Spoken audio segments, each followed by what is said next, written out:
राजनीतिक दल जो है वो महिलाओं को उनका लाभ देने के यकीन रखते हैं।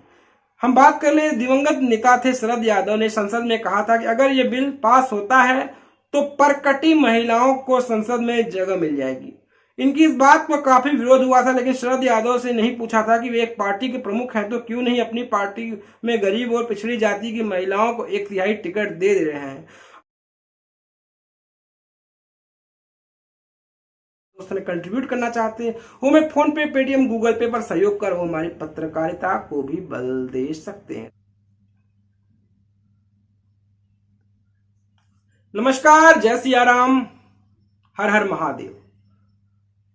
आज आप सभी दोस्तों का हम स्वागत करते हैं। आज का जो एपिसोड है हम लेकर आए हैं वो है इस समय देश में जो चर्चा चल रही है वुमेन्स रिजर्वेशन की। अब वुमेन रिजर्वेशन की बात कर रहे हैं, महिलाओं के आरक्षण की बात कर रहे हैं। कल इसे लोकसभा में पारित कर दिया गया ध्वनि मत से। कह सकते हैं ध्वनि मत, क्योंकि विरोध में सिर्फ 2 वोट ही आए और वो दोनों वोट आए असदुद्दीन ओवैसी की पार्टी AIMIM का। उनका कहना था कि मुस्लिम महिलाओं को भी अलग से रिजर्वेशन दिया जाना चाहिए।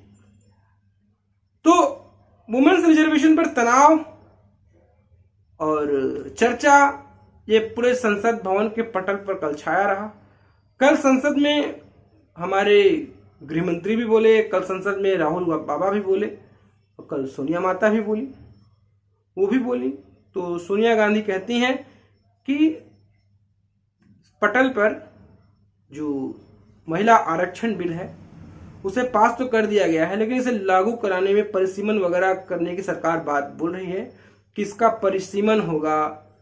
फिर नया संसद भवन बना है, इसमें संसद सदस्यों की संख्या भी बढ़ेगी, इसमें लोकसभा सीटें भी बढ़ेंगी और नया संसद भवन हुआ है तो कुछ नया होगा, तो इसका परिसीमन होगा, तमाम बातें होंगी, तब एक कानून बनेगा, उसको अंगली जामा पहनाया जाएगा और जब तक ये पूरा काम होगा तब तक मुहाने पे 2024 का चुनाव है और सारी कहानी 2029 के चुनाव तक होगी। ये कहानी है। तो इस पर सोनिया गांधी ने तमाम तरह की बातें कही। उन्होंने कहा कि सरकार की ये मंशा नहीं है कि ये इस बिल को पास कराई जाए, तो उन्होंने कहा है। तो राहुल बाबा ने तो कहा है कि इसमें ओबीसी महिलाओं को कुछ फ्रूटफुल नहीं है, इसमें ओबीसी महिलाओं को भी रिजर्वेशन दिया जाए, उन्हें भी आरक्षण का फायदा दिया जाए। समाज का एक बहुसंख्यक वर्ग है ओबीसी, इनकी बड़ी तादाद है, दूसरे पिछड़ी जातियां हैं, उन्हें वो लुत्फ, वो फायदा, वो मजा नहीं मिल पाता है। हम सभी जानते हैं कि कुछ पार्टियां हैं जो ओबीसी रिजर्वेशंस की बात करती हैं, जिनके साथ इंडी गठबंधन के अलायंस के ये हिस्सेदार हैं। उसी कहानी का क्रम है, उसी कहानी का एक फलसफा रहा है जातिगत जनगणना। तो ये कहानी चाल और चरित्र नजर आया है। ओवैसी साहब ने तो कह दिया, देखिए ओवैसी साहब जो है ना, उनको पता है कि उनका धर्म इस्लामिक धर्म से आते हैं। अगर वो धर्म के नाम पे अपनी महिलाओं, अपने खवातीनों के लिए कुछ मांगते हैं तो कहा जा सकता है कि धार्मिक आदमी है, मुस्लिम है, वो मांग लिया तो क्या मांग लिया, आखिर धर्म का तो पक्का है। वाकई में ओवैसी साहब धर्म के पक्के हैं। लेकिन हमारे सनातन धर्म में क्या होता है, अगर आपने अपने धर्म की भी चीजें हैं उसको करने के लिए भी जाति की रवायतों को साथ लेकर आना होगा, तब जाकर वो अपने धर्म की बातों को बांध सकते हैं। क्योंकि अगर सनातनी अगर बोल दें कि हमारे सनातन धर्म में ये नहीं होता, ये बातें करेंगे, तो आप विपक्ष के निशाने पे आ जाइएगा, अरे हिंदू की बात करता है, सनातनी की बात करता है। खैर, इस बात के लिए मैं ओवैसी साहब की सराहना करता हूँ। ओवैसी साहब तो उससे कहीं ज्यादा खेल दिए कल संसद भवन में। उन्होंने बोल दिया कि ये सवर्ण महिलाओं को लाभ पहुंचाने वाली कहानी गढ़ी जा रही है। मतलब कि बातें पसंद नहीं आई तो भाई डेमोक्रेसी है, आर्टिकल 19(1) का हवाला है, आप कुछ भी बोल सकते हैं। तो जो कल लोकसभा में ये पास हो गया तो कहानी की गाड़ी आगे बढ़ती दिख रही है, कहानी का चरित्र आगे बढ़ता दिख रहा है कि ये पूरी कहानी होने में अभी लंबा सफर है, क्योंकि नई संसद भवन बनी है तो परिसीमन भी होगा, सीटों की संख्या भी बढ़ेगी। तो ये कहा जा रहा है, ये चर्चा हो रही है कि महिला आरक्षण और ये जो हम बात कर रहे हैं महिला आरक्षण और पार्टियों की हिपोक्रेसी, क्या ये महिला रिजर्वेशन मात्र एक पार्टियों की हिपोक्रेसी मात्र है? क्या ये महिला रिजर्वेशन सिर्फ एक दिखावा है, एक दिखावे की कहानी गढ़ी जा रही है? आज हम बात करेंगे इस महिला रिजर्वेशन की चर्चा की शुरुआत कहां से हो रही है, महिला रिजर्वेशन की कहानी और अब तक की कहानी में क्या क्या समानताएं रही। आज इन बिंदुओं पर चर्चा करेंगे महिला रिजर्वेशन को लेकर। अब तो भाई खित्ते में ये कहानी गढ़ने लग गई है। अब ये लाख टके का सवाल है कि क्या लोकसभा और विधानसभा की महिलाओं को भी सचमुच में आरक्षण मिल पाएगा? आबादी के अनुपात में आधी न सही लेकिन 1/3 सीटें भी उनके लिए आरक्षित हो पाएंगी? ये प्रश्न चिन्ह है। सरकार ने तो बोल दिया कि परिसीमन होगा, सीटों की संख्या बढ़ेगी और नई संसद भवन में कम से कम जो 500 सांसद हैं, 550 के करीब जो लोकसभा में बैठते हैं उनकी संख्या में इजाफा होगा, सीटें बढ़ेंगी, तब जाकर सीटें बढ़ेंगी तो महिलाओं के लिए भी रिजर्वेशन फलीभूत होगा। पहली बार 1989 में तब के प्रधानमंत्री राजीव गांधी ने स्थानीय निकाय में महिलाओं के आरक्षण देने का बिल पेश किया था, जो राज्यसभा में 7 वोट से गिर गया था। बाद में पीवी नरसिम्हा राव की सरकार ने यह बिल पास कराया। उसके बाद कई राज्यों में स्थानीय निकायों में महिलाओं के लिए आरक्षण लागू हुआ। बिहार में तो नीतीश जी की सरकार ने 50% रिजर्वेशन लागू किया हुआ है। स्थानीय निकायों में महिलाओं के लिए आरक्षण की व्यवस्था का लाभ यह हुआ कि पूरे देश में अलग अलग निकायों में करीब 15 लाख महिलाओं जनप्रतिनिधि के तौर पर अपनी भूमिका का निर्वहन कर रही हैं। उस दिशा में कितना काम हुआ इसका अनुमान नहीं लगाया जा सकता है। इसके बावजूद क्या कारण है कि लोकसभा और विधानसभा में महिलाओं के लिए आरक्षण का कानून नहीं बन पा रहा है? इसका सबसे बड़ा कारण यह है कि जो कानून निर्माता स्थानीय निकायों में महिलाओं के लिए आरक्षण का प्रावधान करते हैं वे खुद अपनी कुर्सी के त्याग का एहसास नहीं दिखा पाते हैं। मान लीजिए अगर महिलाओं को रिजर्वेशन देते हैं, वहां से जो पुरुषवादी सोच है, जो पुरुष सत्ता है, वो बैठी रही है, क्या वो देखेगी किसी महिला को उसकी सीट पर बैठते हुए? जो महिलाओं को नियंत्रण करते आ रहे हैं, क्या वो किसी महिला द्वारा नियंत्रित होने में खुद को सुखद अनुभव कर पाएंगे? उनको पता है कि स्थानीय निकाय में आरक्षण देने से बिना कुछ गवाए महिला हितैषी बना जा सकता है, लेकिन अगर लोकसभा और विधानसभा में आरक्षण दिया तो अपनी कुर्सी भी गंवानी पड़ सकती है। आज भले कितनी बातें हो रही हों, लेकिन ज्यादातर पुरुष सांसद इस पक्ष में नहीं रहते हैं। महिलाओं को लोकसभा विधानसभा में आरक्षण दिया जाए यह हकीकत है जिससे वे वैचारिक जामा पहनाते हैं।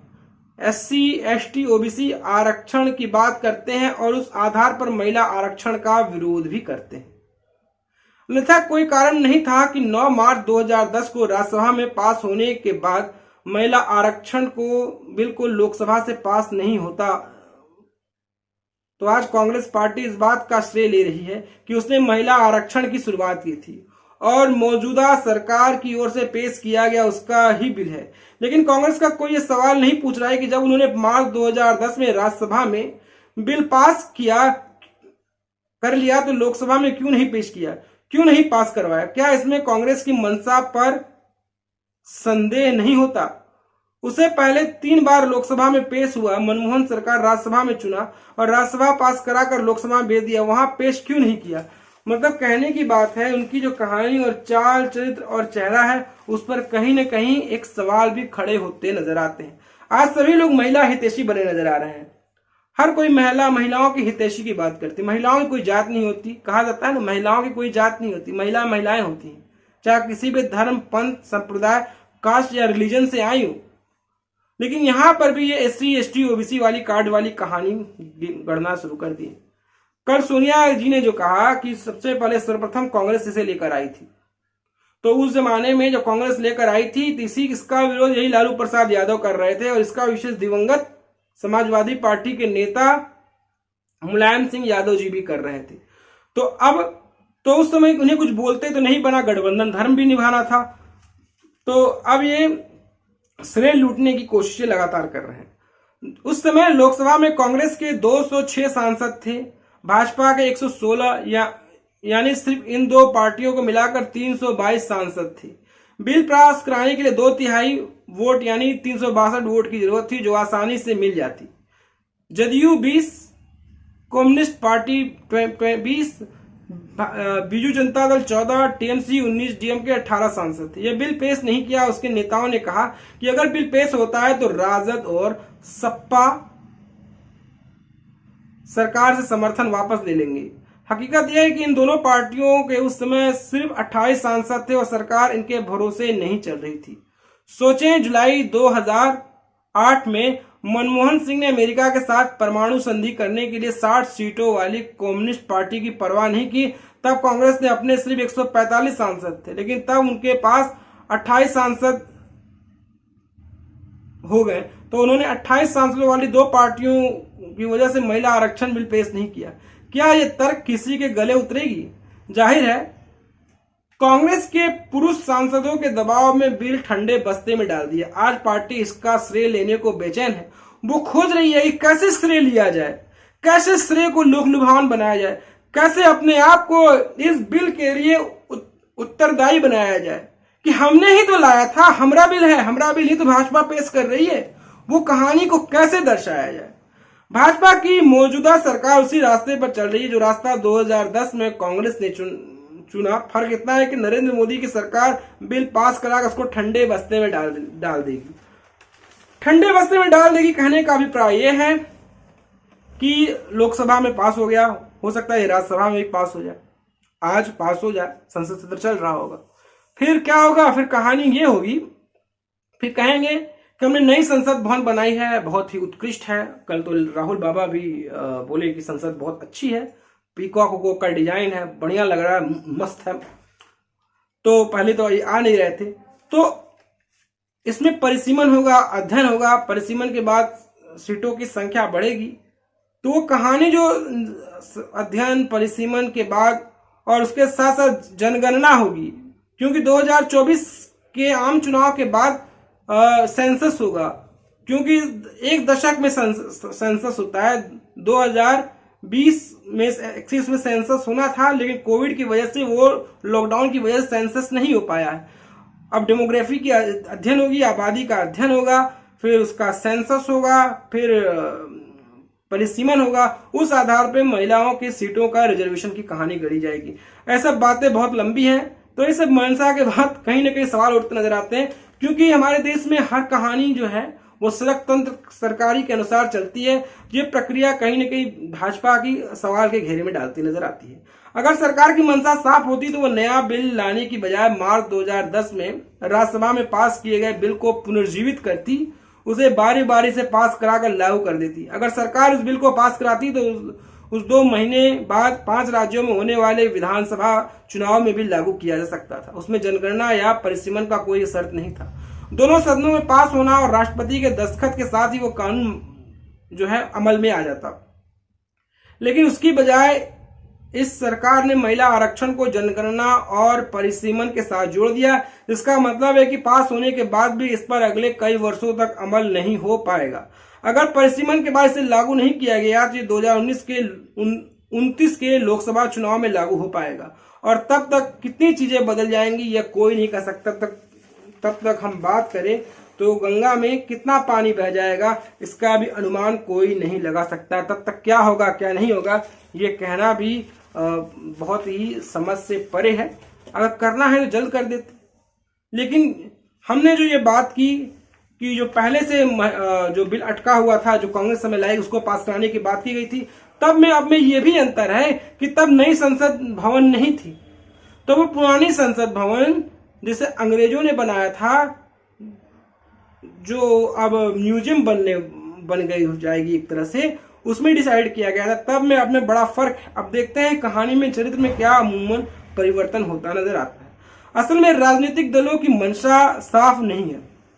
मुझे नहीं लगता कि अंतर मन से कि ये राजनीतिक दल जो है वो महिलाओं को उनका लाभ देने के यकीन रखते हैं।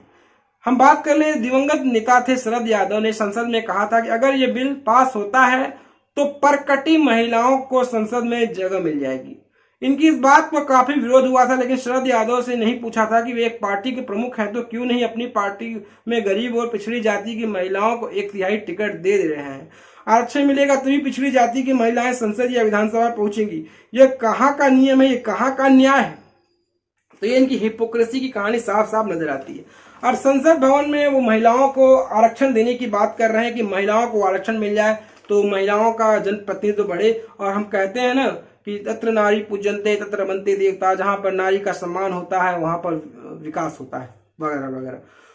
तो ये पार्टियां जो संसद भवन में आरक्षण का नियम कानून लागू करने जा रही हैं, तो पहले अपनी पार्टियां अपने अंदर ही पार्टी के ही संविधान में ही थोड़ी कुछ सीटें जो है महिलाओं के लिए रिजर्व कर देते, कुछ आरक्षित महिलाओं के लिए रिजर्व कर देते, कुछ अनारक्षित महिलाओं के लिए रिजर्व कर देते। ऐसा फर्क करते ना, तब समझ में आता कि हाँ, दूध में दूध और पानी का कितना मूल भाव कैसा है। ये पार्टियां साफ साफ समझ में आ रही है। खैर, हमने बात किया शरद यादव जी का। शरद यादव दुनिया में नहीं है, उनका कथन यहाँ पर साफ साफ नजर आ रहा है। लेकिन हाँ, इसका विरोध दो पार्टियों ने बखूबी किया। एक समाजवादी पार्टी उत्तर प्रदेश की, एक लालू जी की पार्टी राष्ट्रीय जनता दल।